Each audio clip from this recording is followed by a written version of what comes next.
Hello students, आज के इस वीडियो में हम बात करेंगे रिफाइनिंग और प्यूरिफिकेशन ऑफ मेटल्स के बारे में। ठीक है, तो हमने प्रीवियस वीडियो में एक्सट्रैक्शन ऑफ मेटल्स के बारे में जाना था, जिसमें हमने मेटल ऑक्साइड को रिडक्शन प्रोसेस से मेटल में कन्वर्ट कर लिया था। ठीक है, तो जो हमें इन प्रोसेस से मेटल मिलते हैं वो 100% प्योर नहीं होते, यानी इसमें अदर मेटल्स या अदर टाइप ऑफ इम्प्योरिटी भी, अदर सब्सटेंस की इम्प्योरिटी भी पाई जाती है। तो उन इम्प्योरिटी को रिमूव करके हमें मेटल को प्यूरीफाई करना होता है, जिसके लिए हमें कुछ प्रोसेस को अप्लाई करना होता है। तो वो प्रोसेस ही आपके कहलाते हैं रिफाइनिंग और प्यूरिफिकेशन ऑफ मेटल। तो इसमें करना क्या है, कहते हैं metal extracted from various method contain some impurity, thus they are required to refined. Most of the metal are refined using electrolytic refining। ठीक है, तो जो एक्सट्रैक्शन ऑफ मेटल से जो हमने वेरियस मेटल का एक्सट्रैक्शन करा था, तो उन प्रोसेस से जो हमें मेटल मिल रहे थे वो आपके इम्प्योर फॉर्म में मिल रहे थे, यानी उसमें सम अदर सब्सटेंस की इम्प्योरिटी भी क्या प्रेजेंट थी। तो उन इम्प्योरिटी को हमें क्या करना होगा, रिमूव करना होगा। ठीक है, और इसके लिए हमें रिफाइनिंग प्रोसेस को या रिफाइनिंग मेथड का यूज़ करते हैं। ठीक है, और इस रिफाइनिंग मेथड में जो सबसे ज़्यादा यूज़फुल मेथड है उसका नाम है इलेक्ट्रोलाइटिक रिफाइनिंग। ठीक है, जिससे मोस्ट ऑफ द मेटल को हम लोग क्या करते हैं, प्यूरीफाई या रिफाइंड करते हैं। तो क्या होता है इलेक्ट्रोलाइटिक रिफाइनिंग, चलिए देखते हैं।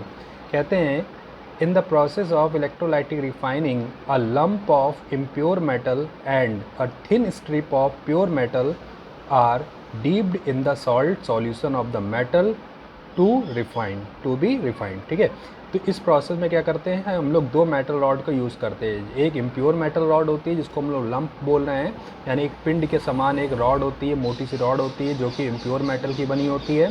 और एक पतली यानी थिन स्ट्रिप होती है, पतली सी रॉड होती, पत्ती होती है जो कि प्योर मेटल की होती है। ठीक है, और इन दोनों रॉड को यानी इलेक्ट्रोडों को हम लोग सॉल्ट सॉल्यूशन, ठीक है, जिसका हमें क्या करना है, जिस मेटल का हमें क्या करना है, प्यूरिफिकेशन करना है, उस मेटल के सॉल्ट के सॉल्यूशन में डीप कर देते हैं। ठीक है, when an electric current is passed through the solution, pure metal is deposit over the thin strip of pure metal.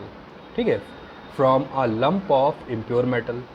ठीक है, जब हम इसके बाद क्या करना होता है, इलेक्ट्रोड अप्लाई करने के बाद हम इसमें इलेक्ट्रिक करंट फ्लो करते हैं। इलेक्ट्रिक करंट फ्लो करने पे क्या होता है, जो आपकी इम्प्योर मैटर की लंप है यानी जो रॉड है, उससे जो मेटल है वो क्या करता है, मूव करके सॉल्ट सॉल्यूशन से होता हुआ मूव करके जो आपकी स्ट्रिप ऑफ प्योर मेटल है उसके ऊपर डिपॉजिट यानी उसके ऊपर जमा होने लगता है। ठीक है, in this impure metal is used as anode and pure metal is used as a cathode. ठीक है, और इस प्रोसेस में जो इम्प्योर मेटल होता है हम लोग उसको एनोड यानी पॉजिटिव चार्ज इलेक्ट्रोड की तरह कंसिडर करते हैं, और जो आपका प्योर मेटल होता है उसे कैथोड यानी निगेटिव चार्ज इलेक्ट्रोड पर लेते हैं। ठीक है, अब हम बात करेंगे इलेक्ट्रोलाइटिक रिफाइनिंग ऑफ कॉपर। तो कॉपर को अगर हमें इलेक्ट्रोलाइटिक प्रोसेस से क्या करना है, रिफाइन करना है, उसका प्यूरिफिकेशन करना है, तो उसके लिए क्या करेंगे, तो कहते हैं ए lump of impure copper metal and a thin strip of pure copper are dipped in the solution of copper sulfate। ठीक है, तो इसमें क्या करते हैं, हम लोग एक लंप लेते हैं इम्प्योर मेटल की,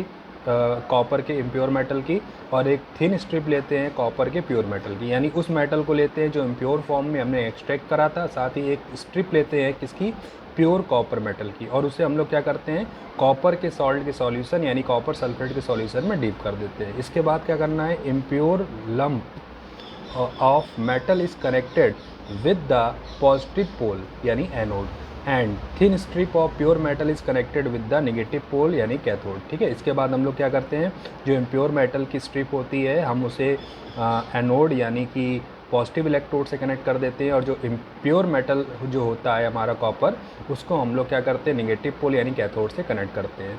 when electric current is passed through the solution pure metal from anode move toward cathode and it is deposit over it. ठीक है, उसके बाद जब हम इलेक्ट्रिक करंट फ्लो करते हैं तो इलेक्ट्रिक करंट फ्लो करने पर जो आपका इम्प्योर मेटल है उससे कॉपर मेटल रिलीज़ हो जाता है, और रिलीज़ होकर के वो प्योर कॉपर मेटल की रॉड के ऊपर डिपॉजिट यानी जमा होने लगता है। ठीक है, impurity present in a metal are settle near the bottom of the anode in the solution. Settle impurity in the solution are called anode mud. ठीक है, और जो इम्प्योर मेटल में जो इम्प्योरिटी रहती है वो क्या करती है, जो एनोड होता है उसी के नीचे यानी बॉटम साइड पे धीमे धीमे सेटल होने लगती है, और मेटल जो कि प्योर मेटल की तरफ क्या करता है, मूव करके उसके ऊपर डिपॉजिट हो जाता है, और जो इम्प्योरिटी होती है जो कि एनोड के नीचे जमा हो जाती है उसे हम लोग नाम देते हैं एनोड मड। ठीक है। तो यहाँ पर हमने एक इलेक्ट्रोलाइटिक प्रोसेस अप्लाई करा जिसमें हमने क्या करा, एक प्योर कॉपर रॉड लिया है और एक इम्प्योर कॉपर रॉड लिया है, तो इम्प्योर मेटल कॉपर। हाँ, तो जो प्योर है उसको हमने कैथोड पे कनेक्ट करा है जो कि आपका नेगेटिव चार्ज इलेक्ट्रोड होता है, जो इम्प्योर है उसे हमने एनोड पे अटैच करा है जो कि एक पॉजिटिव चार्ज इलेक्ट्रोड होता है। इन दोनों इलेक्ट्रोडों को हमने क्या करा, एक इलेक्ट्रिक सोर्स से अटैच करा है जिसमें एक की है, ठीक है, और जिसमें एक की है और इसको हमने एक इलेक्ट्रिक सोर्स से यानी इलेक्ट्रिक करंट के सोर्स से अटैच कर दिया, ठीक है। इसके बाद हमने क्या करा, इस कंटेनर में कॉपर सल्फेट का सॉल्यूशन फिल कर लिया जो कि एसिडिफाइड है, ठीक। इसके बाद जैसे हमने क्या करा, इलेक्ट्रिक करंट फ्लो करा, तो इलेक्ट्रिक करंट जो फ्लो होती है वो इलेक्ट्रॉन मोशन डायरेक्शन के अपोजिट होती है, यानी इलेक्ट्रॉन का मोशन जो है वो एनोड से कैथोड की तरफ है, तो इलेक्ट्रिक करंट जो है वो कैथोड से एनोड की तरफ मूव करेगी। तो इस प्रोसेस में क्या होता है, जो कॉपर की इम्प्योर रॉड है वो कॉपर आयन में टूट जाती है और साथ में जो इम्प्योरिटी होती है वो एनोड के नीचे क्या होती है, जमा हो जाती है।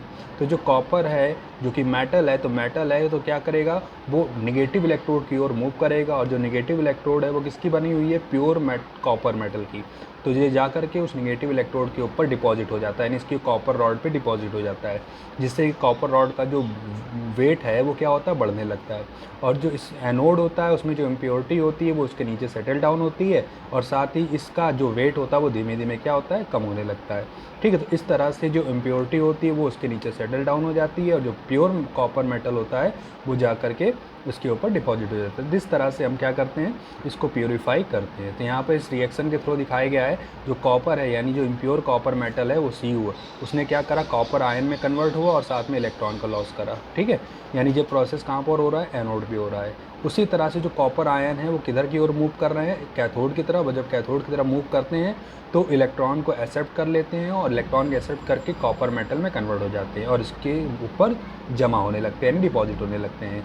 तो इस तरह से हम लोग कॉपर मेटल का प्यूरिफिकेशन कर लेते हैं, ठीक है, और इम्प्योरिटी को सेपरेट हो जाती है। तो ये था बेटा प्यूरिफिकेशन मेथड, ठीक है, जिसमें हमने कॉपर का एग्जाम्पल के थ्रू इसको एक्सप्लेन करा है, ठीक है। तो आज के वीडियो में इतना ही, बाकी हम देखेंगे नेक्स्ट वीडियो में।